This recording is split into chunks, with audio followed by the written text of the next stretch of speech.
Hello and welcome. If you're new here, my name is Hannah, and today I have another educational video about a special type of glass. And I have several other educational videos posted if you're very interested in this series I'm doing. I'm just taking special type of glass that I feel like might be misrepresented, or I just feel like needs more recognition. And so today I want to talk about iris glass.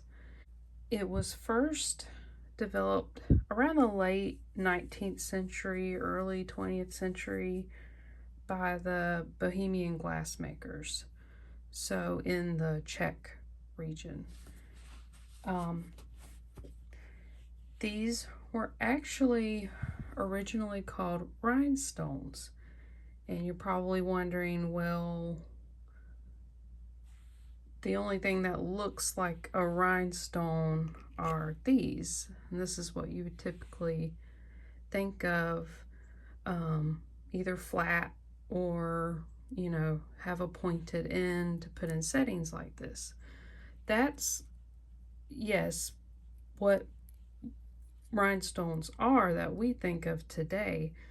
But originally, the word rhinestone came from there were these natural stones, mostly quartz, that were in the Rhine River, and they would kind of flow down from the Swiss Alps. And jewelry makers, they would take these stones and they'd facet them and use them in jewelry. And people called them rhinestones because they were from the Rhine River. And I'll add a picture of the map so you can kind of understand what region I'm talking about. So that is how the word originated. It's very, very interesting. Now, how this glass is made, it typically, we'll talk about the look. The look is a transparent glass with filaments of different colors. So you have green, blue, and red, or pink. It comes off as pink. This one looks a little bit better. So that's what typical iris glass looks like. They use these colors. And how they're made is they take these filaments, so these like thin, I guess, rods of transparent colored glass, and they would put them in the clear transparent glass, and they were made to look like the natural quartz, and specifically the rainbow or iris colored quartz. And that's why they're called iris glass, because they resemble iris quartz. And I believe modern day now you will find those in northern India. They're mined there. There's that kind of, you get the iridescence from those fractures and these kind of rainbow colors.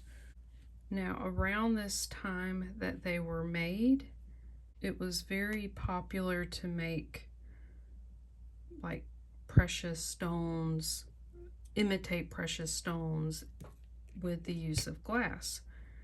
And it was because it was, very affordable, and it just became fashionable.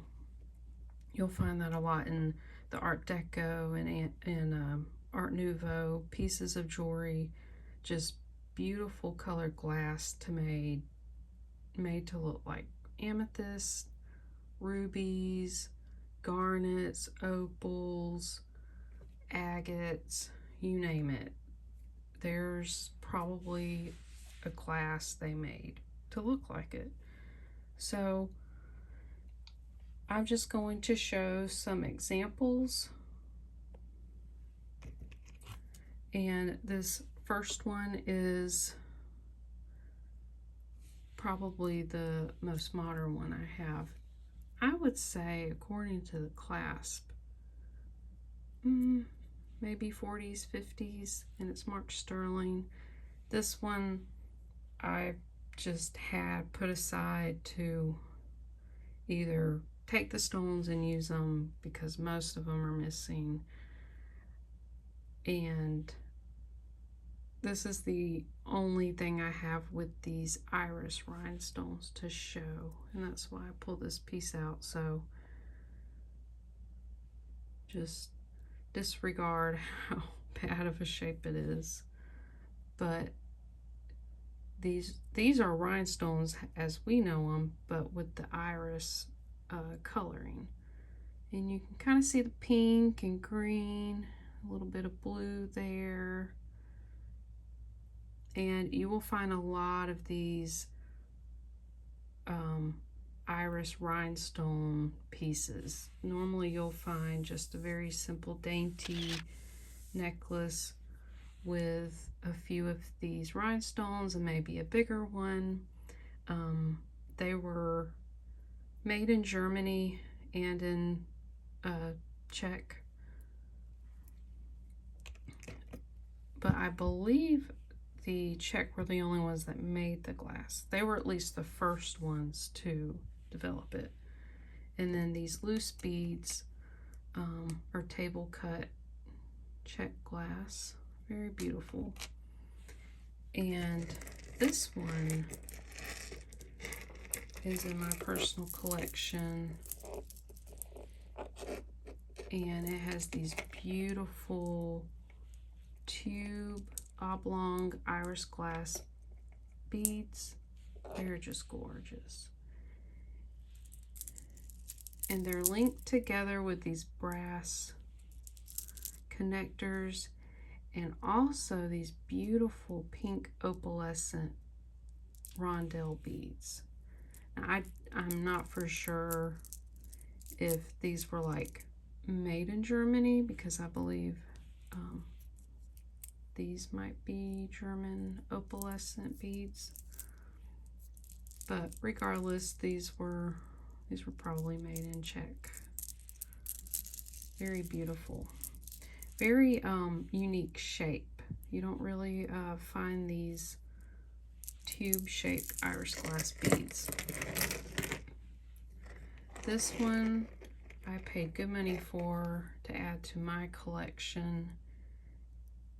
I would say this is a rare piece because I've never come across another one like it. And I found this on eBay on auction, and I was waiting and waiting, debating on bidding on it, and I didn't, and the auction ended. And I messaged the seller and they said, oh, I still have it. No one bidded on it. I couldn't believe it. It's beautiful. I said, yes. I said, I'll buy it. I was debating myself. So she actually lowered the price a little bit and I bought it. And I feel very lucky. These are round cut iris glass set in sterling silver bezel setting, and the clasp is signed. So this is Art Deco era. Very beautiful. I need to add more links because it's very short, but absolutely beautiful. This is interesting because the colored glass is around the top. You can kind of see it there.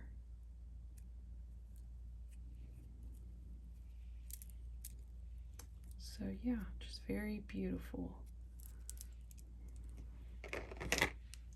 And that about concludes it. I just had these examples. So yeah, thank you so much for watching. I hope I hope that this was informative and helps you with your research. And again, please check out my other videos. I have one on foil glass beads. I have another one on wedding cake beads, and I plan on doing much more. I'm a glass bead enthusiast, and I really love sharing the knowledge that what little knowledge I have so far, and just sharing it with others. So thank you so much for watching, and please hit the like button and subscribe if you would like. You can also hit the bell notification so you'll get notified whenever I release new videos, and I will see you next time.